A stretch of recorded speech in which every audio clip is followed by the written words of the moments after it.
Hoje, então, no SES Convida Presidente de Comissões, a gente tem a doutora Emanuele Soares, que é presidente da Comissão de Direito Médico, Sanitário e Defesa da Saúde da OAB de Rondônia. Então, estamos um pouquinho longe, eu não falo da capital, eu acho que a doutora mora na capital, né?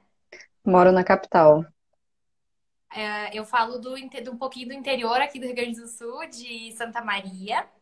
E gostaria de dizer que é um prazer conversar contigo, é um prazer que a gente possa ter diferentes culturas, diferentes regiões, diferentes aspectos, porque o Brasil é muito grande, né? A gente tem uma realidade muito diferente em todos os cantos e as normas são muito gerais. Então, acho que temos diversas interpretações que a gente pode conversar. Sim, certamente. Em primeiro lugar, eu gostaria de dizer que qualquer dúvida pode ser encaminhada para o e-mail comissõesespeciais@oabrs.org.br e que todas as nossas opiniões aqui expressadas, elas são de responsabilidade dos debatedores, elas não necessariamente representam a orientação institucional da OAB. Gostaria de dizer que é uma honra tê-la aqui com a gente. Acho que é uma parceria que já está firmada para muitos eventos, né? Sim, certamente.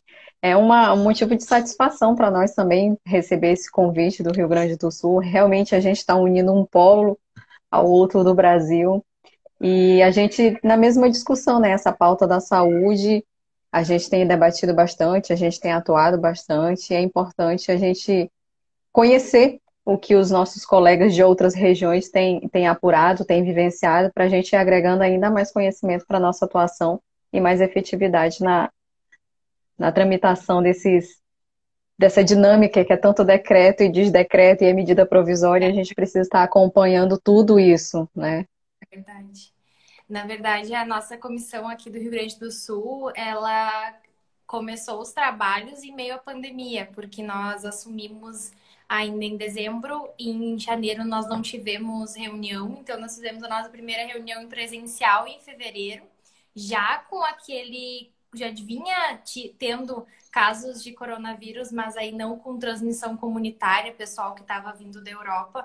Então, a gente conseguiu fazer uma reunião presencial nesse ano e nós já engatamos durante a pandemia. Então, a pandemia tem sido produtiva, né? Esse período de pandemia tem sido produtivo porque os assuntos são muito importantes, a gente tem que trazer.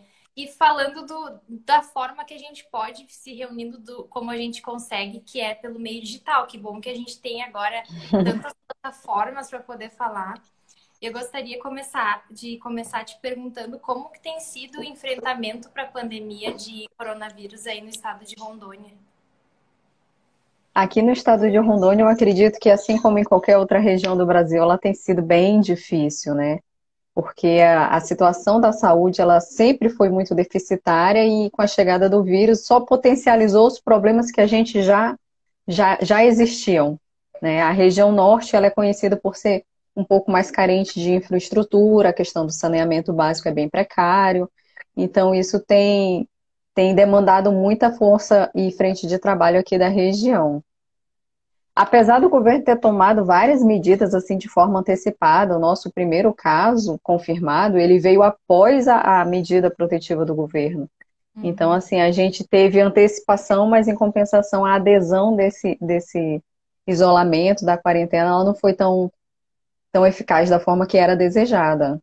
Isso deixou um pouco a nossa população à mercê, porque depois de um tempo, eu gosto muito de usar uma frase do doutor Fernando Carborieri, não sei se você acompanha o trabalho dele, ele é médico e fundador da Academia Médica, que é um blog que eles reúnem tudo que a faculdade não te contou de medicina. E Legal. ele fala que o isolamento ele tem um paradoxo, porque no mesmo tempo que você sabe da eficiência da não transmissão, que você reduz de maneira significativa a transmissão com o isolamento, as pessoas começam a duvidar desse efeito dele. Porque como ele retarda a transmissão, você não vê número de casos, as pessoas, não, isso não é bem assim, a doença não é tão grave, a gente pode retomar as atividades, e as pessoas acabam relaxando. Então, acabar que o isolamento ele se torna vilão dele mesmo. Uhum. E a gente tem que trabalhar justamente nessa conscientização da importância de se acatar as medidas que são adotadas. Porque o isolamento ele é uma atitude negativa, ele é uma atitude não progressiva, ele é uma atitude de estar em casa para que não aconteça. E daí, quando não acontece, as pessoas vão ficando despreocupadas, né, com aquilo ali. Eu dei uma pesquisada em dados e percebi que o estado de Rondônia e o estado do Rio Grande do Sul estão muito próximos, tanto em número de casos quanto em número de óbitos.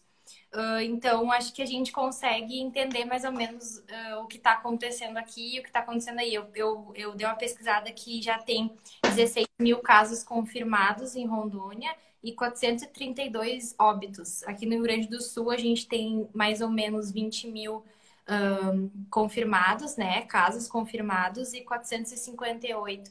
Também tem uma questão que os estados, eles não... O Rio Grande do Sul é um pouco maior, mas o clima ele é muito diferente, então aqui a gente está preocupado com a questão climática, que agora entra o inverno e é bem rigoroso aqui.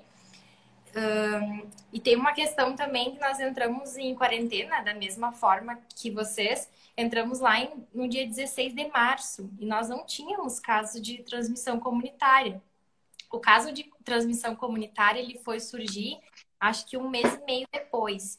Então, a Bastante gente tempo. está em casa há muito tempo e o pessoal começa a cansar, porque é do humano, né? É do ser humano. Então, uma das dificuldades que a gente tem tido agora é manter as pessoas em casa, porque dá um solzinho, o pessoal aglomera.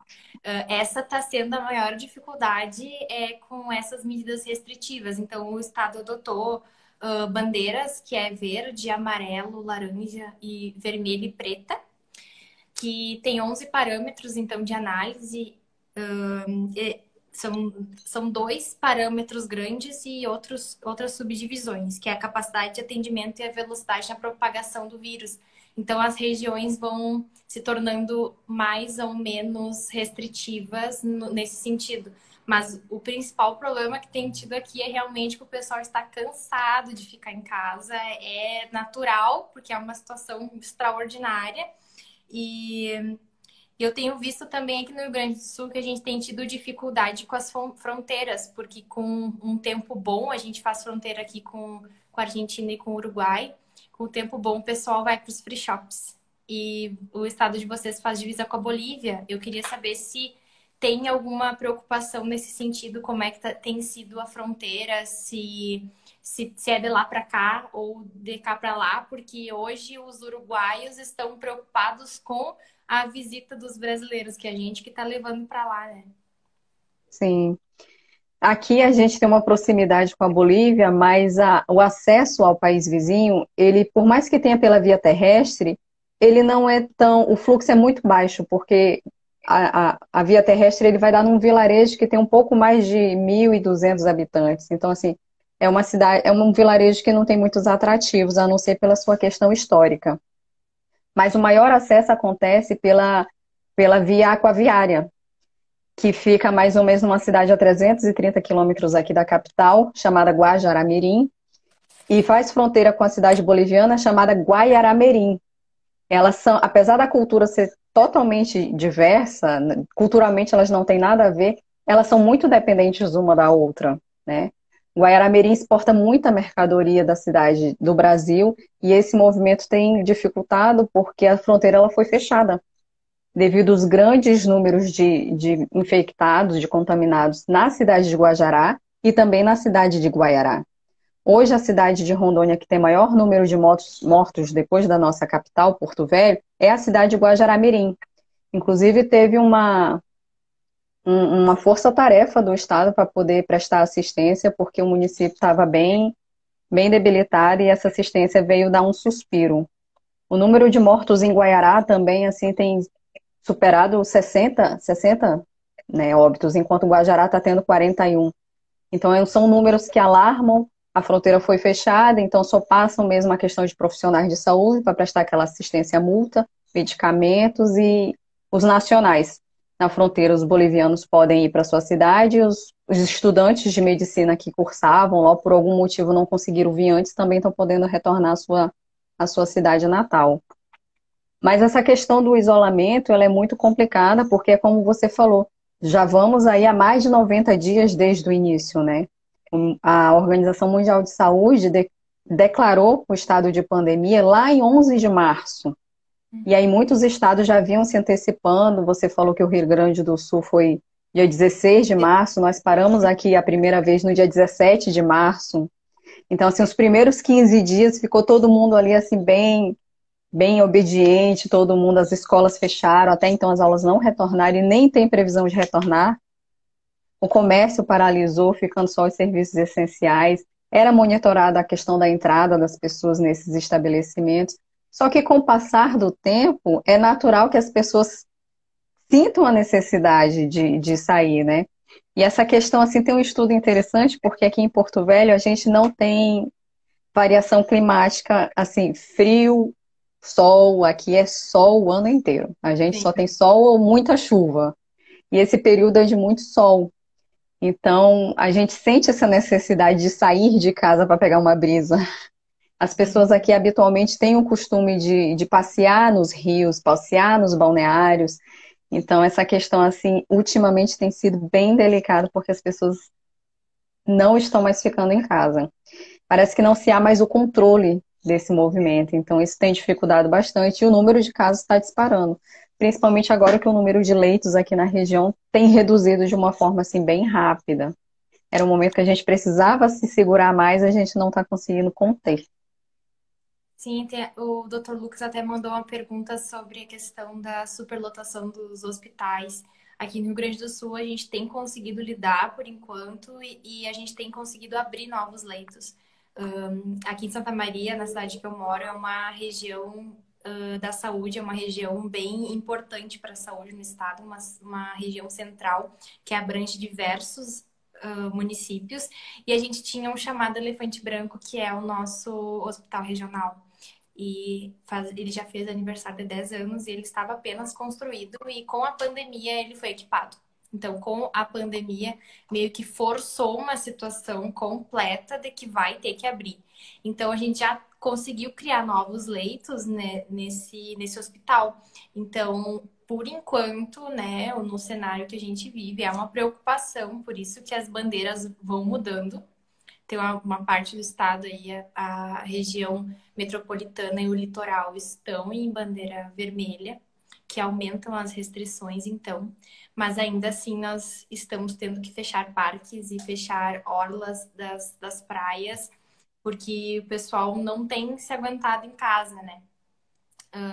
Outra questão também que eu acho que ontem mesmo a gente fez uma reunião e eu utilizei um termo da doutora Juliana Rassi, de São Paulo, e a telemedicina, ela nasceu forçada, né?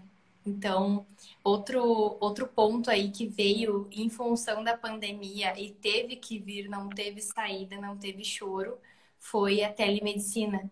E a gente vê também que algumas regulamentações não saíram exatamente como eles queriam, em razão dessa pressa, dessa necessidade urgente das pessoas utilizarem esse meio telemático para realizarem suas consultas, né?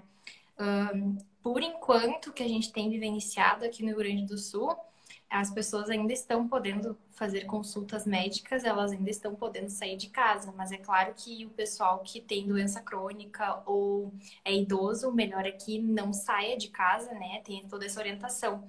Então, eu queria perguntar para a doutora como que foi recebida no estado a, a questão da telemedicina, porque aqui no Rio Grande do Sul a gente teve alguns passos à frente e outras recuadas que foram importantes, porque a gente não sabia muito bem o que estava acontecendo.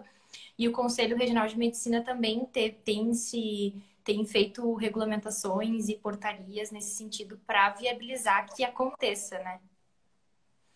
Certo. Era uma pergunta que eu ia te fazer, como o Conselho Regional estava se manifestando em relação a isso.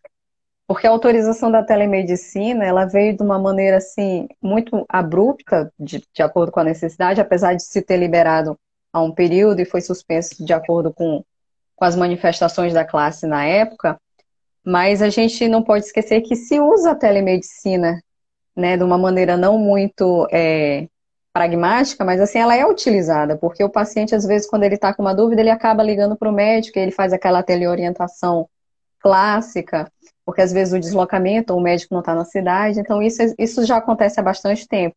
Aí o Conselho Federal vê a necessidade de regulamentar. Mas depois da publicação da lei, que autorizou nesse período excepcional de pandemia, surgiram ainda muito mais dúvidas de como utilizar a telemedicina de uma maneira segura, né? E isso tem trazido bastante insegurança. Eu não sei como os médicos têm reagido no Rio Grande do Sul, mas aqui em Rondônia a gente tem visto uma, uma adesão ainda muito tímida, né? Essa questão da teleorientação, ela é utilizada por conta dos pacientes que precisam de um acompanhamento mais de perto, e na conta das restrições e isolamento, a gente não estava podendo fazer esse atendimento presencial. Agora, com relaxamento, esse atendimento ele é controlado, mas ele já é permitido. Mas a gente teve uma adesão tímida, não foi muito, não pegou muito ainda não. Tem muita gente com receio, porque tem que ter a assinatura eletrônica, tem que garantir a segurança dos dados, e às vezes as pessoas utilizam as ferramentas e não tem segurança total ainda desse mecanismo. Mas ela está sendo utilizada, mas de forma assim ainda bem gradual. Tenho esperança de que isso mude, porque assim, eu acho que não tem como ser 100%, mas em muitas ocasiões ela é possível de ser executada, e ela é bem interessante para tanto para o conforto do paciente quanto para o atendimento do médico sempre que necessário. A gente percebe que o pessoal, psiquiatria e pediatria já era uma questão utilizada, já era, a telemedicina ela já era presente, né? Claro que ela não dispensa a medicina tradicional, né, presencial, mas a gente percebe que, na verdade, regulamentou uma coisa que já vinha sendo utilizada, né?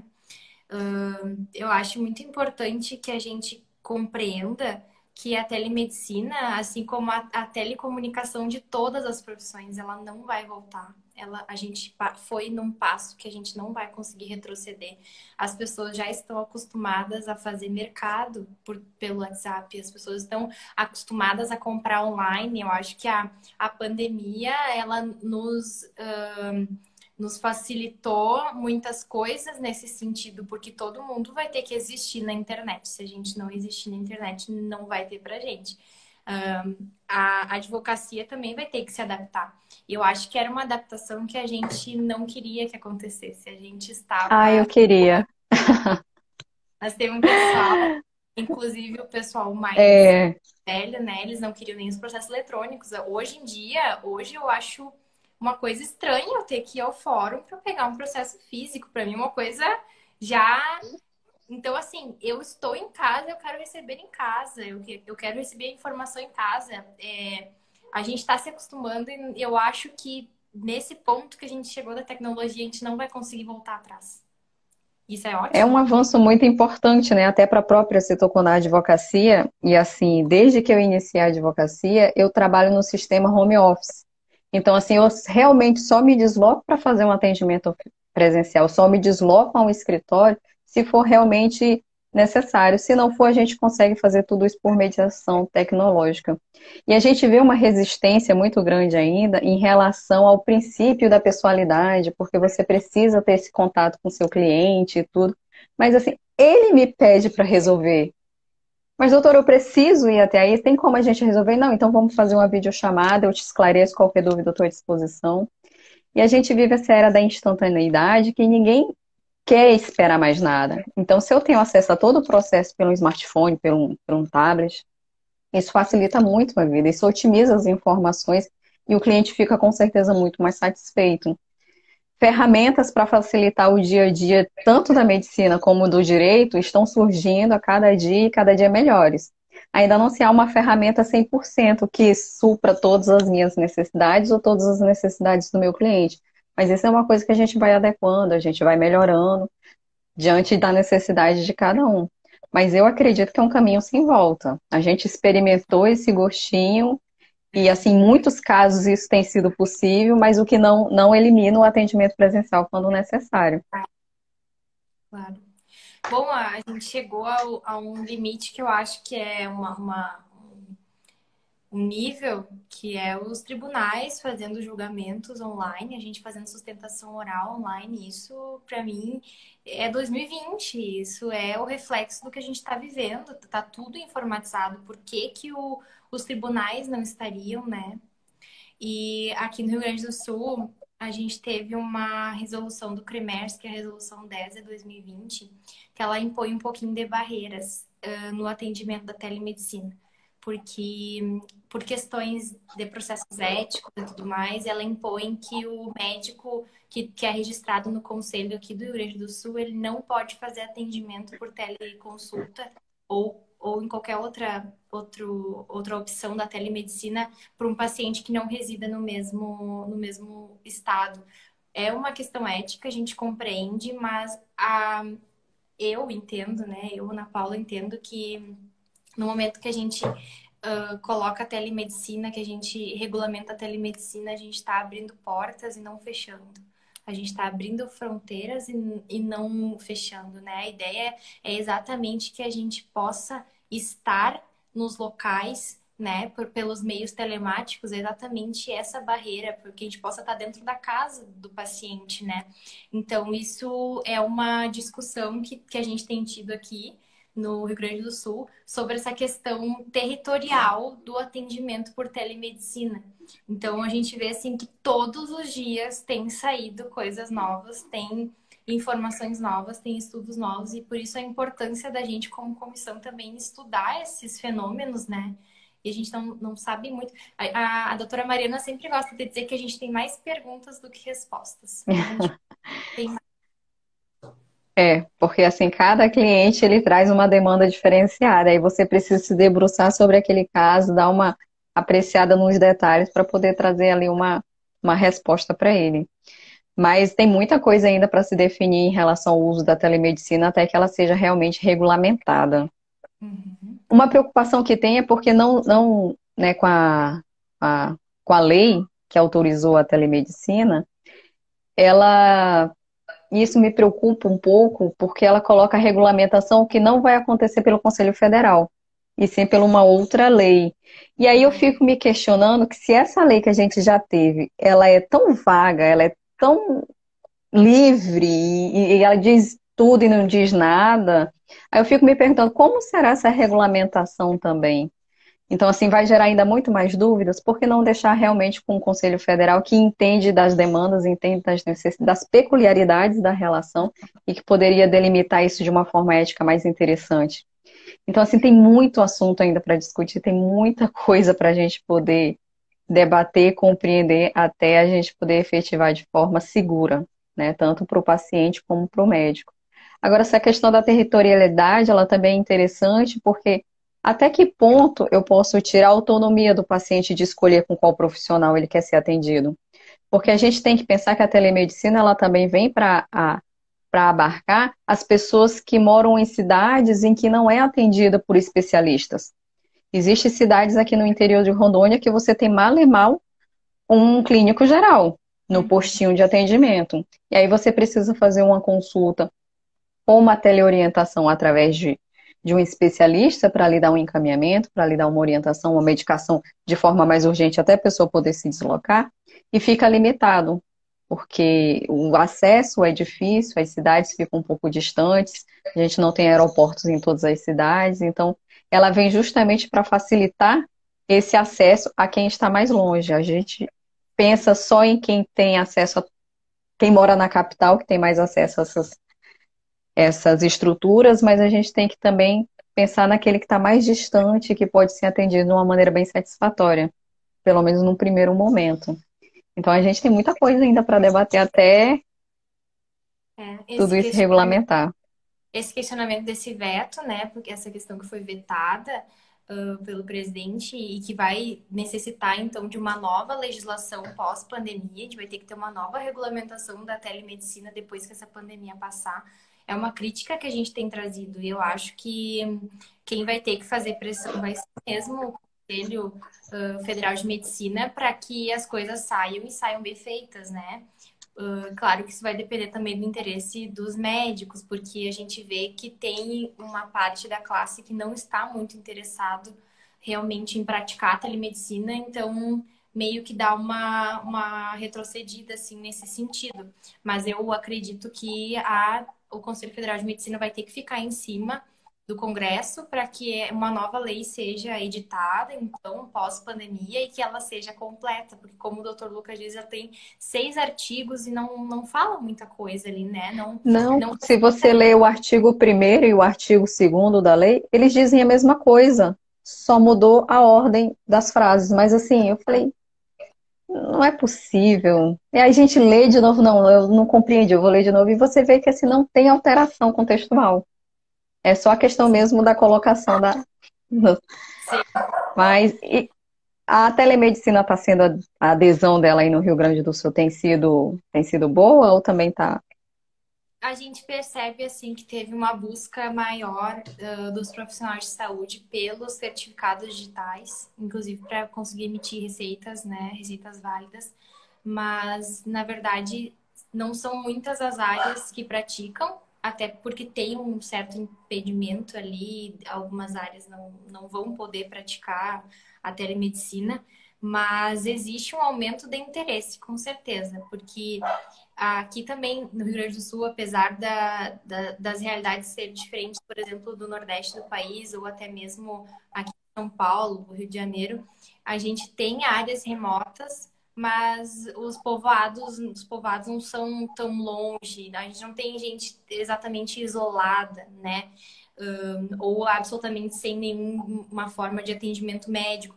Mas eu acho muito interessante esse ponto também, porque a gente fala em telemedicina, a gente fala o acesso à internet, por exemplo. Hoje a educação ela tá toda via internet, então a gente já poderia falar num direito fundamental de acesso à internet, porque como que a pessoa vai ter o acesso à telemedicina se ela não tem o acesso à internet, se ela não tem acesso à tecnologia, né?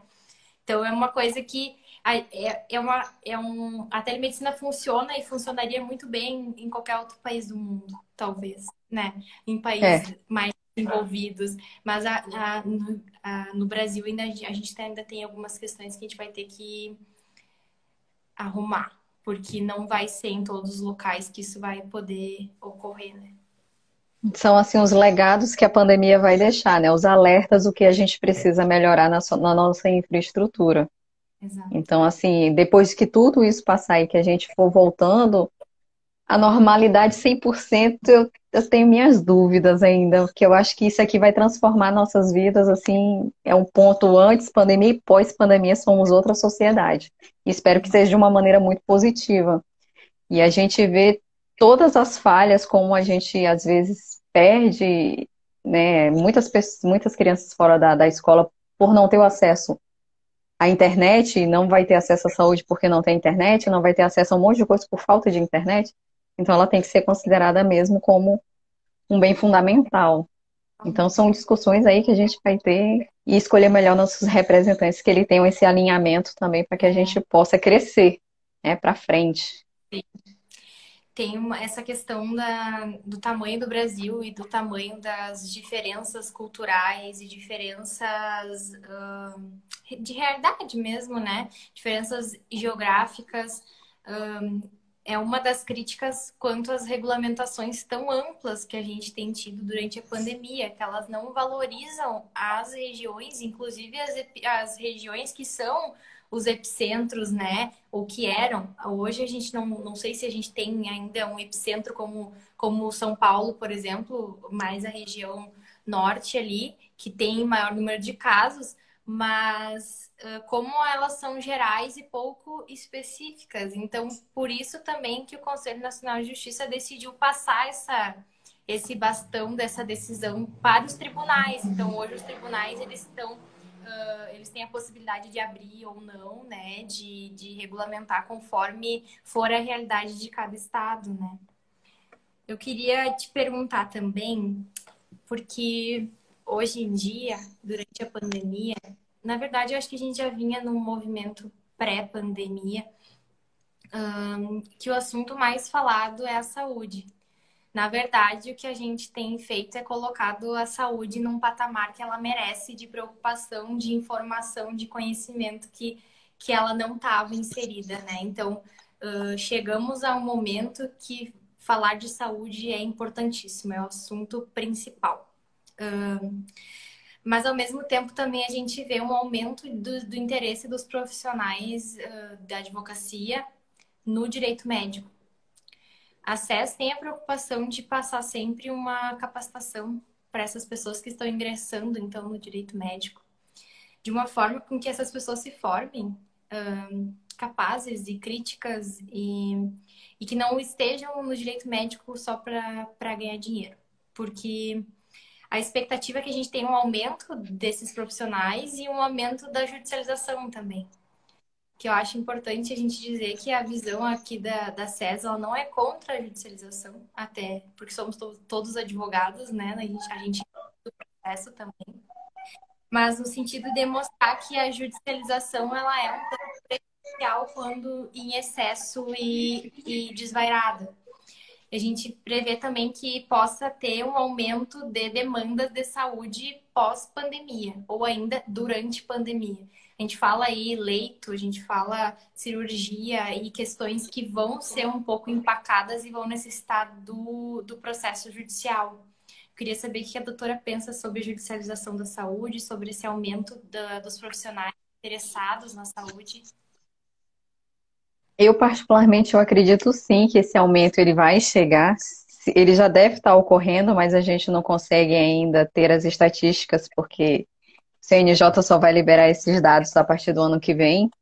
Mas a gente acompanhou, pelo menos assim, no caso de Manaus, a gente viu que houve judicialização para conseguir leito, né? Então, assim, que... E isso deve estar acontecendo em outras cidades. Aqui em Porto Velho, a gente ainda não teve conhecimento desse tipo de ação. Mas, por exemplo, medicamento, a cloroquina, depois que ela foi aquele protocolo do Ministério da Saúde, pessoas que utilizam esse medicamento para outras doenças tiveram dificuldade de ter acesso ao medicamento, porque simplesmente sumiu das farmácias, né? E aí a gente teve um problema em relação a isso. E as pessoas têm a tendência a procurar no judiciário a resolução de todas essas agruras.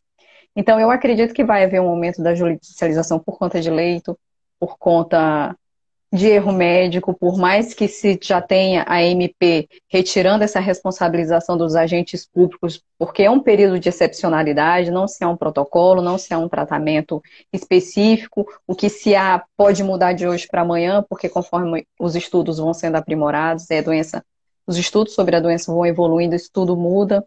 Então é tudo muito dinâmico, é tudo muito volátil, então a gente precisa realmente estar atento a isso. Isso não impede de que o paciente se sinta lesado, que o paciente se sinta desamparado e que ele recorra ao judiciário para ter esse amparo. Agora, se essa judicialização vai ser procedente ou não, é uma outra história, né? Porque a gente vê muitas lides aí temerárias e isso não vai mudar agora, porque as pessoas estão num momento de muita ansiedade, muito pânico. E ninguém quer sentir que perdeu um ente por falta de atendimento. Infelizmente, a princípio, recai sobre o médico essa responsabilidade, mesmo não sendo. É bom que fique claro que essa responsabilidade no momento não é do médico. O sistema está deficitário, o sistema sempre foi e agora está um pouco pior. Por mais que se tenha feito algumas medidas para tentar suprir essa necessidade, ainda não é o suficiente, porque a demanda é muito alta. Então, assim, a importância do SUS, a importância de se estruturar de forma eficiente o Sistema Único de Saúde, ela ficou evidente que a gente precisa ter atenção voltada à saúde como nunca, né? Esses períodos de pandemia e de epidemias, eles vêm, eles vão e voltam e aparecem outras coisas e a gente precisa ter esse sistema unificado e realmente fortificado. E a gente está preparando, estudando, prestando assessoria aos profissionais para que possam exercer esse período de dificuldade com mais tranquilidade. A gente oferece mecanismos com elaboração de documento, com palestra, com treinamento de equipe, para que ele possa exercer de forma segura, para que exista realmente essa segurança jurídica dentro do exercício da medicina. Que muito se judicializou, muito se falou, a medicina foi um pouco, eu gosto de dizer que ela foi massacrada, assim, houve uma vulnerabilidade do profissional nesse momento, e muita gente viu a oportunidade de surfar na onda, né? Então, assim, eles sofreram um bocado, estão sofrendo, e a gente presta justamente essa assessoria no sentido de apoiar e de estar junto na causa, porque a Sim, gente entende essa necessidade, e não, a gente não está aqui só pelo dinheiro, a gente está também pela atitude, pelo direito, pelo acesso. Então, o nosso trabalho, ser advogado é uma coisa assim, por mais que tenha muita gente que vira, ah, é advogado, mas o trabalho que a gente exerce, ele é muito, além de filosófico, ele é muito profundo, porque ele consegue mexer com emoções, ele vai. A pessoa, quando termina um processo, você consegue realizar de forma clara e objetiva toda a demonstração fática de que aquele movimento não aconteceu, é muito satisfatório para todos nós. Então, assim, cada dia que passa eu me apaixono ainda mais pela defesa médica em si. sim. E se for falar sobre isso aqui, a gente não tem tempo suficiente.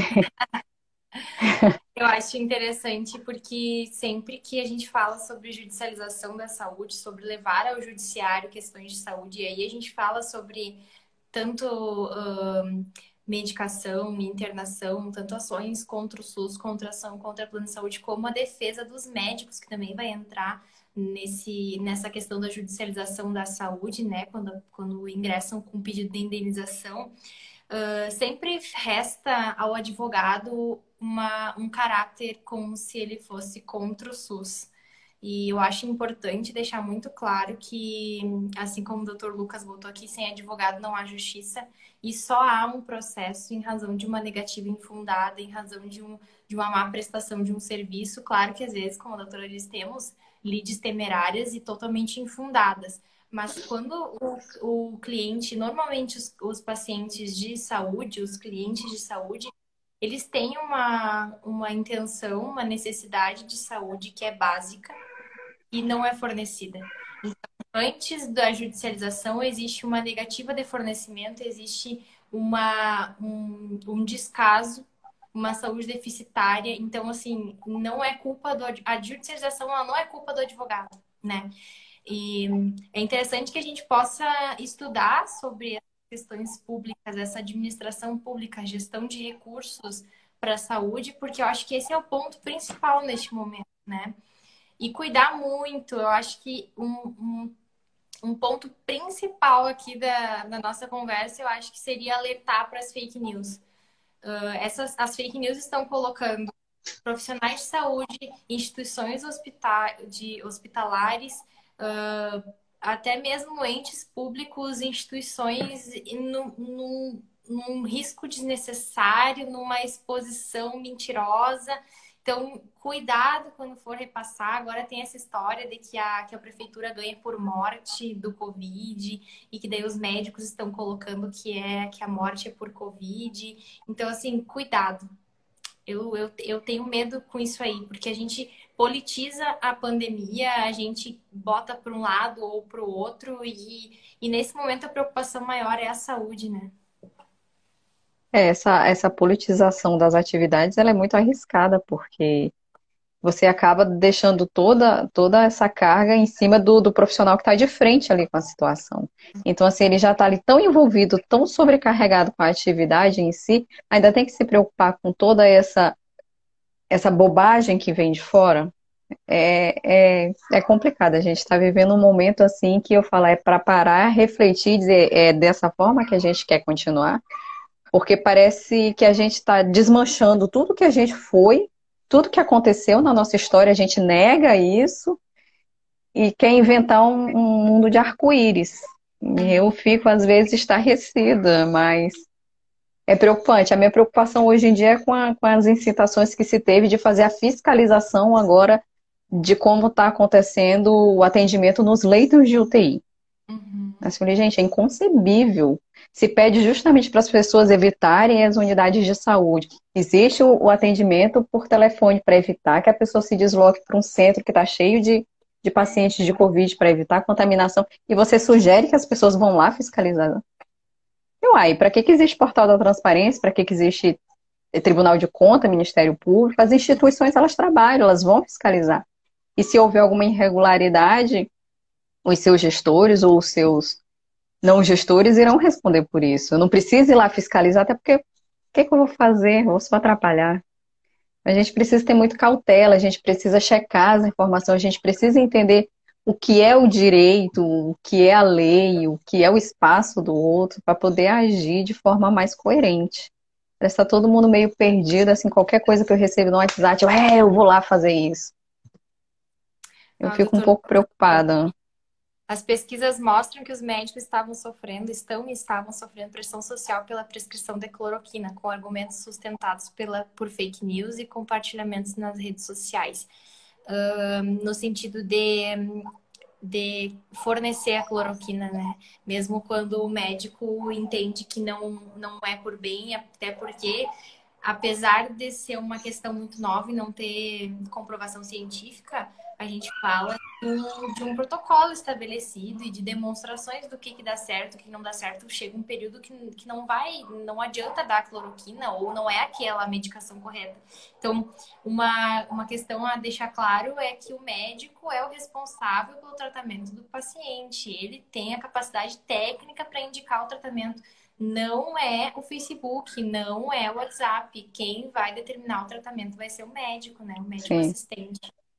A gente viu Inclusive, receitas circulando nas redes sociais de como seria os horários, a quantidade e os medicamentos a ser tomado em casos que você suspeitasse de estar contaminado com coronavírus. Eu falei, é impossível, não acredito, eu só posso acreditar que é fake news, porque um profissional da medicina, depois que ele passa por toda a estruturação, que ele se forme, que ele vai para a frente de trabalho, ele tem a ética e o discernimento para decidir qual o melhor tratamento para aquele paciente. E não é, por mais que o paciente tenha autonomia para saber se deseja ou não tal tratamento, o médico também tem a dele. Ele que vai prescrever, ele que vai entender, ele vai ler seus exames, ele vai ver seu caso concreto. E se o paciente exigir, o médico pode simplesmente dizer, então procure um outro profissional, porque eu não lhe recomendo esse tratamento. Então, assim, o profissional de saúde, ele precisa ter essa certeza de que ele pode negar. Não, eu, dentro de todos os princípios, de todo o meu conhecimento científico, eu não lhe recomendo esse tipo de medicamento e não vou prescrever.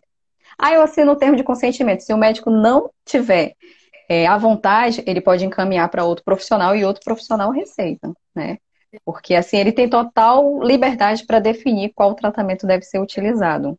Não o paciente, nem a rede social. Muito menos a rede social. Sim. A gente está quase chegando ao fim aqui da nossa conversa. É muito assunto, a gente fala muito. Eu sempre falo que É advogado verdade. né?